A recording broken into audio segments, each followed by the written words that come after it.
all eyes are on Ohio State and Notre Dame getting ready for the national championship game. But it's not too early to look ahead to next season, and I know there's a lot of anticipation.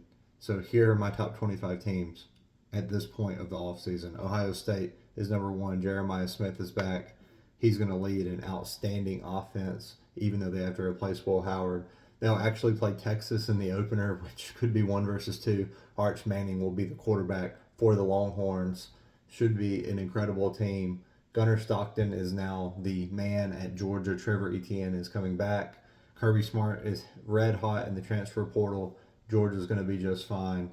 Clemson, you got Dabo Swinney having a chance to actually bring Clemson back to the top of the sport. Cade Klubnik returns at QB. So does much of the O-line and the defense. Notre Dame, Marcus Freeman has built a team that is not going anywhere. They do have to replace Riley Leonard at quarterback. I have faith that he's going to be able to get that done. Penn State is at number 6. Drew Aller is back at quarterback.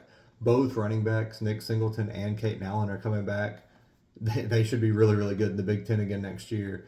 Oregon, who everybody thought was the team to beat this year, Dylan Gabriel is graduating, but Dante Moore will come in at quarterback. Evan Stewart is back at wide receiver. They should be loaded again. Carson Beck is now at Miami, our number 8 team. Mark Fletcher, Jordan Lyle will be in the backfield. The Canes open with Notre Dame, which should be a fantastic game. Tennessee has got Nico back at quarterback. Josh Heupel is really got to kind of get things moving after that loss to Ohio State in the playoff. Can he continue to elevate? It's weird seeing Alabama at number 10 on this list, but here we are. Ty Simpson is going to be the quarterback. Can they stop playing really good against great teams and not so good against bad teams? Florida was probably as hot as any team in the country last year down the stretch. DJ Lagway is back at quarterback.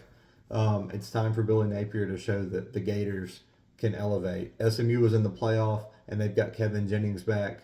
They should be good again in the ACC. Lenora Sellers led South Carolina to an unbelievable season this year. Nobody really saw the Gamecocks coming. They're number 13 on the list. We've got BYU at 14. Arizona State obviously lost Cam Scatterbo. Colorado has got to reload. It looks like BYU and the next team, Iowa State, are going to be the teams to beat in the Big 12 this year. Rocco Beck returns at quarterback for the Cyclones. And for what it's worth, BYU and Arizona State come to Ames next year. LSU, Brian Kelly is winning the transfer portal, but can he actually win on the field with Garrett Nussmeier? There's a lot of pressure right now on Brian Kelly to get it done. Marcel Reed was electric at times for Texas A&M this year. Now he's the guy from day one. Should be interesting to see what the Aggies look like. Kansas State, Avery Johnson, there was so much hype with him at quarterback for the Wildcats. Kansas State starts the season with Iowa State in Dublin, Ireland. That should be a really big game. Michigan, man, there's so much talent on the Wolverines roster. Who's going to be the quarterback? Will it be Bryce Underwood on day one? They've got to find some offense. They did not have any this last year. Georgia Tech may be the most surprising team on this list to some people. Haynes King is back at quarterback. The Yellow Jackets beat Miami. They played Notre Dame closer than anyone other than Northern Illinois. They took Georgia to 8 OTs. Arizona State, losing Scatterbo hurts, but Sam Levitt is back, and I have a lot of faith in what Kenny Dillingham is building there. You know, it's kind of the same thing with Ole Miss.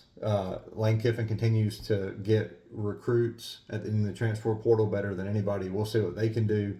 Ashton Jennings gone to the NFL for Boise State. That's a huge loss. But quarterback Maddox Madsen returns. Boise State will stick around. UNLV's got Dan Mullen as its head coach now. Everybody has kind of always thought that the Running Rebels were a program that could win big. We'll see. And then Auburn. Jackson Arnold transferred from Oklahoma to the Tigers, and it kind of feels like it's now or never for Hugh Freeze. So there's my top 25.